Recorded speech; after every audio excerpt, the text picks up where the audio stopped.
여러분 안녕하세요. 원격 수업 2차 시입니다. 오늘 수업을 들으면 노트에 정리해 보도록 합시다. 다음 주에 검사할게요. 먼저 순열과 조합에 대한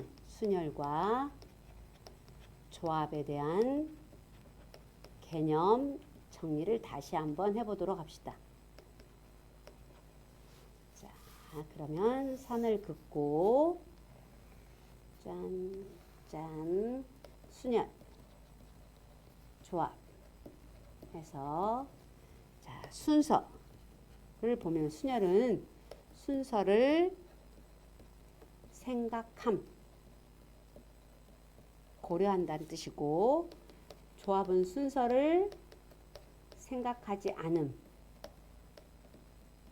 즉 택하기만 또는 뽑기만 한다라는 뜻이고 순열은 기호로 N, P, R로 표시하고 조합은 C자 쓰고 N, C, R로 표시하고 그 다음에 이제 기본 계산들 한번 알아봅시다.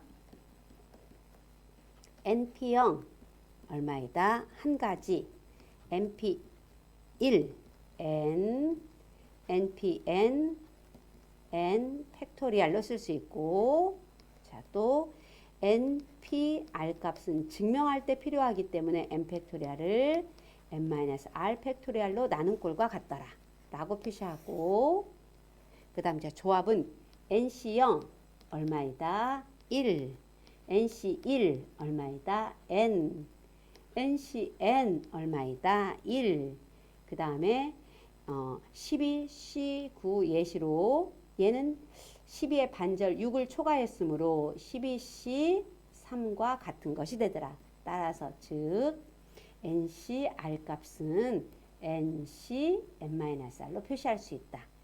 그 다음에 NCR을 증명할 때 필요하기 때문에 알아두기 N팩토리얼 하시고 그 다음 분모는 N팩토리얼 쓰고 분자는 R팩토리얼 쓰고 N-R 팩토리얼로 표시할 수 있다는 것. 서로 이렇게 해서 이제 구분해서 알아두고 자 이제 예제 문제를 한번 풀어보면서 적용하는 문제를 알아보도록 합시다.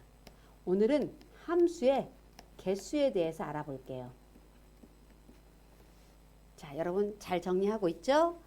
자 예제 x가 1, 2, 3, 4가 있고 y가 5, 6, 7, 8, 9라는 원소를 가지고 있고 f가 x에서 y로 갈 때 이거일 때 다음을 구하시오 그랬어.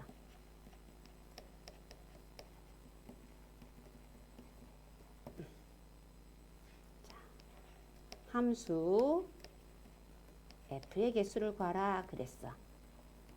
이는 함수 전체의 개수를 구하라는 말하고 똑같은 말이야.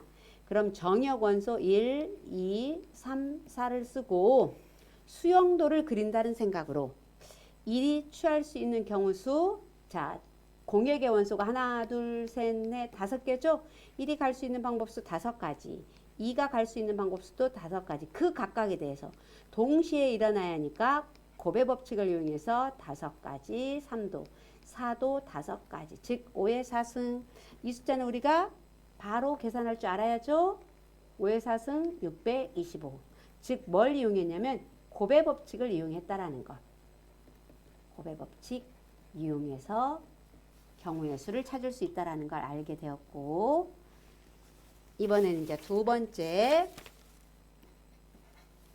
x1과 x2가 다르면 이거 되면 함수값 fx1과 fx2 값도 다르다. 이것을 만족하는 함수 f의 개수를 찾아보도록 합시다. 자, 그랬더니만 단 여기에 x1과 x2는 x2는 얘는 정역 원소이다. 이렇게 라는 걸로 표시할 수 있어서 근데 이 말의 의미가 무슨 뜻이죠? 1대1 함수. 문장으로 말하면 1대1 함수. 그 다음 관계식으로 말하면 이와 같이 말할 수 있다라는 거. 정역 원소가 다르면 함수값도 모두 다 다르게 되어야 한대. 그래가지고 1, 2, 3, 4 정역 원소에 대해서 수용도를 그린다는 생각으로 1이 취할 수 있는 경우의 수, 공역의 원소가 5개였으니까 5개 중 하나를 선택하고, 그때 동시에 2가 취할 수 있는 거 앞에 대응됐던 거 빼고 나머지 4개 중에 하나를 선택하고, 그 다음 세 번째는 3개 중에 하나를 선택하고, 4가 대응할 수 있는 거 2개 중에 하나를 선택하는 것. 즉 이 말은 이렇게 쓴 것은 고배 법칙을 이용한 것이고, 고배 법칙 이용이고, 아니면 바로 이 수용도를 안 그리고 다 다르게 대응되니까 공역의 원소 5개 중에서 나는 4개를 택해서 일렬로 늘어놓은 걸로 생각할 거야 해서 순열을 이용해서 풀 수도 있어요. 둘 중에 하고 싶은 대로 선택하도록 하세요.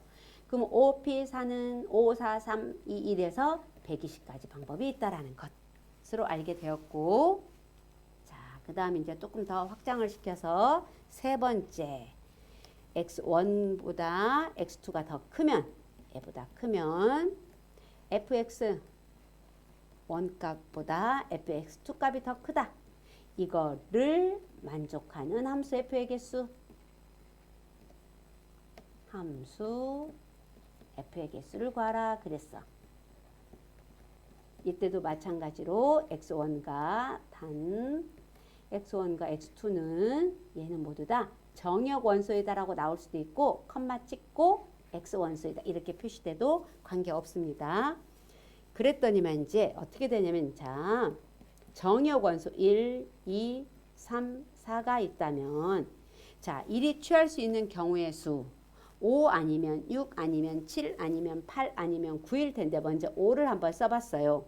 5를 써보고 수용도를 그리면서 한번 해보자. 6, 이제 7, 8, 9 이렇게 갈 거야. 그런데 여기가 5였으면 2가 취할 수 있는 원소는 6 아니면 7 아니면 8 아니면 9 이렇게 갈 거야.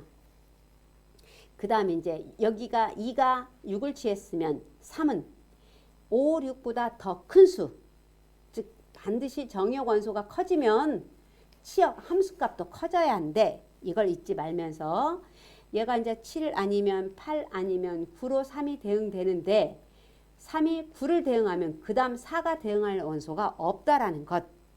여기가 8이면 여기가 3이 8이 대응됐으면 여기가 9가 갈 수 있고, 3이 7이 대응됐으면 4는 8 아니면 9가 갈 수가 있는 꼴이 돼버렸어. 그랬더니만, 자, 대응된 함수값을 보니까 1, 2, 3, 4에 대해서 5, 6, 7, 8 이런 경우가 있고, 5, 6, 7, 9 이런 경우가 있고, 5, 6, 8, 9 이런 경우가 있고, 만약 5, 7로 시작되면 여기는 8하고 9밖에 못 가고, 5, 8로 시작되면 여기 9 오고 그 다음 올 수 있는 원소가 없기 때문에 얘는 만들어질 수 없다. 5, 9로 돼버리면 그 다음 원소 올 게 더 큰 수를 찾을 수 없기 때문에 만들 수 없더라. 그래서 이와 같이 써보니까 현재 5로 시작된 경우는 총 4가지가 나왔어. 그 다음에 6으로 시작돼서도 이제 마찬가지로 쓴다고 하면 6, 7, 8, 9 이렇게 읽어질 것이고, 6, 8로 가버리면 여기가 9 오면 그 다음 올 수 있는 숫자가 없어서 얘도 안 되는 꼴이 돼버렸어.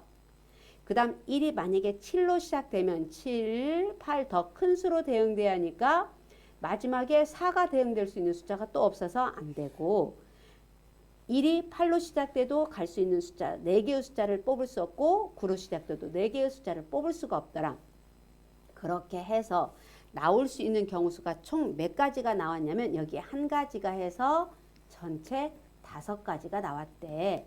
근데 이제 앞으로는 그러면 공역의 원소 5개 중에서, 공역 원소 5개 중에서 결론을 봤더니 뭐냐면 4개의 원소를 택하는 경우와 같아져 버렸어. 택하는 경우와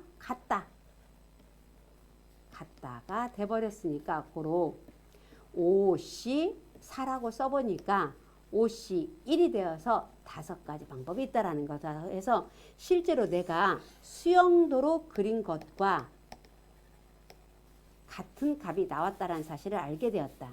그러므로 이제 앞으로는 정역 원소가 커지고 함수값이 따라서 반드시 커져야 한다는 이런 문제 유형이 나오게 되면 자, 크기가 정해져 있어. 크기가 정해졌다. 정해지거나 또는 순서가 정해졌다라는 문장의 의미가 나오면 조합을 이용해도 된다라는 것으로 알아두도록 합시다. 이렇게 하고 그래서 굳이 수형들을 안 그려도 돼. 안 그려도 돼. 그렇게 알아두도록 하고 다시 조금 더 발전된 문제를 하나 또 해보도록 합시다. x1보다 x2가 더 크면 이거 되면 f x1보다 x2, x2가 더 크고 이거 있고 f3 값이 8를 만족하는 함수 f의 개수를 구하시오 그랬어. 자, 그러면 자, 이 경우는 특정하게 만족해야 할 값이 있으니까 자, 단 여기도 정역 x1, x2는 정역 원소라는 조건 하에 푸는 걸로 하겠습니다. 1, 2, 3, 4 정역 원소가 있어. 그런데 3은 8로 고정이 돼 있대 라는 의미로 봐서 딱 고정이라고 딱 써줘. 이렇게 쓰고 그러면 4에 대응할 수 있는 원소는 8보다 더 큰 수로 대응되어 있으니까 공역의 원소 중에 8보다 더 큰 수는 9 하나밖에 없어. 9만 존재해. 그래서 4가 대응할 수 있는 방법수는 한 가지 방법밖에 없고 그 다음에 1과 2가 대응할 수 있는 것은 3이 8로 고정이 되었으므로 얘는 8보다 작은 숫자 5, 6, 7 중에서 두 개를 택해.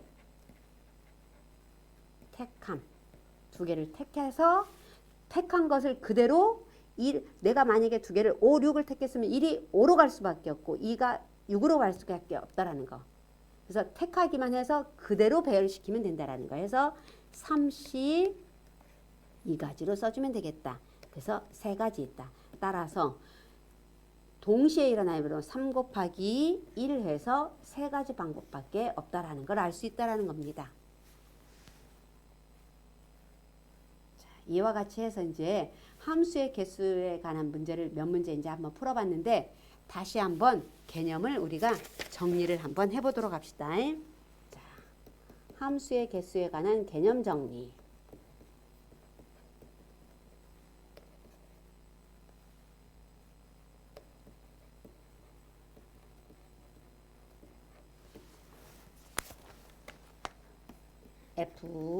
fx가 y로 가는 함수이고 넘버 정역 원소 개수가 r개이고 넘버 공역의 원소 개수가 n개일 때 이렇게 되어져 있을 때 자, 함수 전체의 개수를 구하라 그랬어. 함수 f의 개수를 구하라 그랬어. 그러면 어떻게 구하는 거하고 똑같으냐면 얘는 자, 정역 원소 개수가 r개라고 되어져 있으니까 자, 첫 번째 원소에 대해서 n가지 방법으로 대응할 수 있고 두 번째 원소도 n가지 쭉 해서 곱하기 n 이렇게 즉 얘를 몇 번 곱하냐면 r번 즉 이 말은 정역 원소 개수만큼 그래서 얘는 n의 r승으로 표시할 수 있다라는 것 해서 곱의 법칙을 이용해서 함수 전체의 개수를 구할 수 있고 그 다음에 이제 1대1 함수 1대1 함수 f의 개수를 구하라. 그 대신 관계식으로도 여러분 알고 있어야 돼요. 1대1 함수의 개수를 구하라고 나오면 즉 수녀를 이용해서 쓸 수 있다. 수녀를 이용하여 n, p, r로 표시할 수 있다. 단 1대1 함수는 공역의 원소가 더 많거나 같아야 한다는 거. 정역 원소와 비교했을 때 이게 지금 정역 원소야. 얘는 공역의 원소. 이렇게 말할 수 있고 세 번째 x1보다 x2가 더 크면 이것이면 함수값도 커진다. 이렇게 대소관계를 만족하게 인 함수 f의 개수를 구하라 그랬어. 대소관계 또는 얘이면 얘가 반대쪽으로 이렇게 되어 있어도 똑같아. 마찬가지야. 얘는 조합을 이용해서 쓸 수 있다라는 것. 조합 이용. 그래서 뭐냐면 NCR 값이라고 표시할 수 있다라는 것. 이때도 마찬가지로 정역 원소 R은 공역의 원소보다 작거나 같을 때만 정의할 수 있다라는 것 해가지고 반드시 여러분들이 무얼 사용해서 1대1 함수는 순열을 이용할 수 있고 함수 전체의 개수는 곱의 법칙 이용하고 그 다음에 대소 관계가 주어져 있을 때는 조합을 이용할 수 있다라는 것으로 알아두도록 합시다. 유제 문제를 통해서 실력을 쑥쑥 올려보도록 합시다. 자, 여러분 같이 적어보도록 합시다. 유제 1번 x가 1, 2, 3, 4, 5이고 y가 1, 2, 3, 4, 5, 6, 7 이거이고 f가 x에서 y로 간다고 할 때 이거일 때 다음을 구하시오.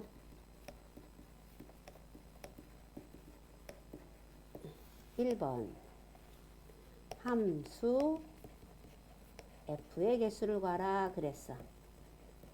단 얘는 숫자가 너무 크니까 식만 쓰시오. 그러면 한 2칸 정도 남겨놓으면 될 것 같은데 그 다음 두 번째 x1과 x2가 다르면 함수값도 달라라. 이거를 잠깐요. 이거를 만족하는 함수 f의 개수 단 x1과 x2는 정역 원소이다. x 원소이다. 이렇게. 세 번째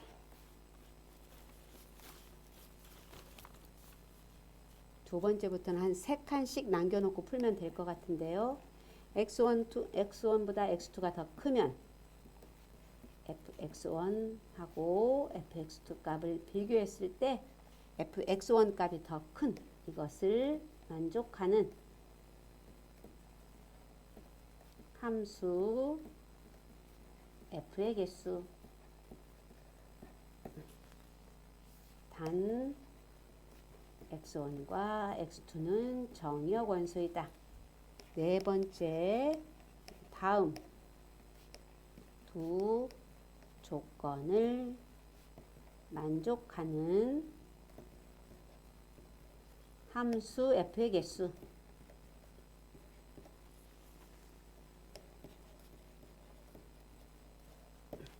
단 여기도 x1과 x2는 정역 원소이고 그래서 이제 두 조건에 첫 번째 가는 x1보다 x2가 더 크면 이것이면 함수값도 커져야 한다.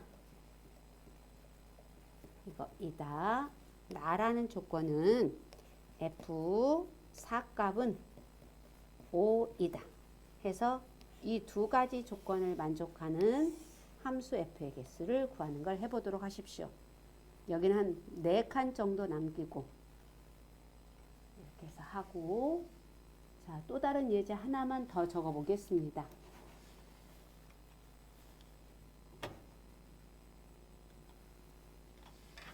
유제 2번.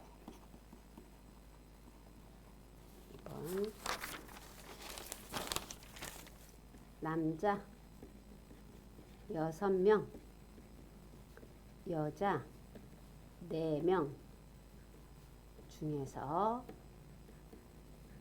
남자 3명,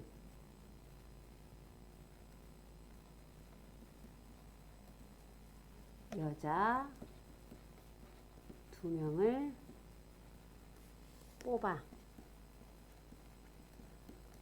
뽑아서 일렬로 세우는 경우의 수를 구하라 그랬어.